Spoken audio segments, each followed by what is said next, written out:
So now let's discuss the attacking or hitting. So first, what is attacking or hitting? Attacking or hitting is the offensive action in a volleyball where a player strike the ball strongly over the net to score a point.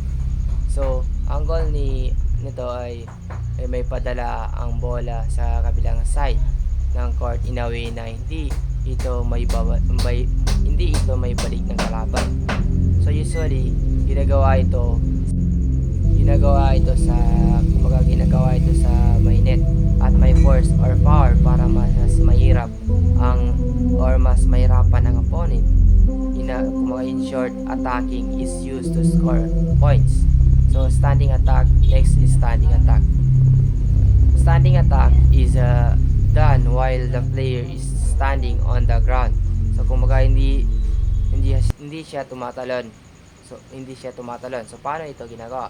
The player should face the direction kung saan niya gustong ipadala ang bola. So usually kung right-handed ka, ang left foot mo daw dapat ay nasa harap.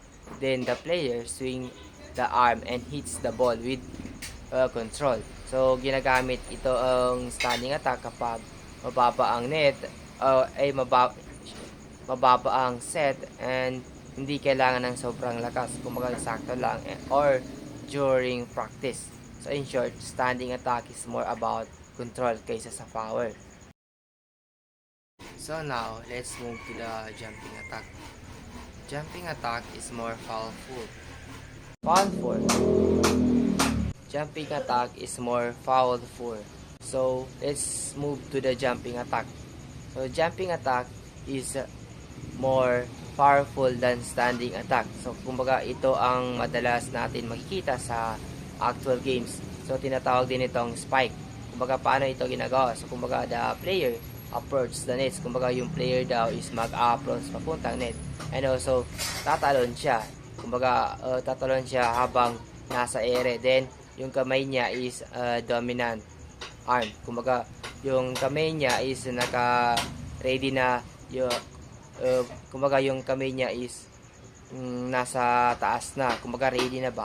Then, sa kanya titirain yung ball downward papunta sa kalaban.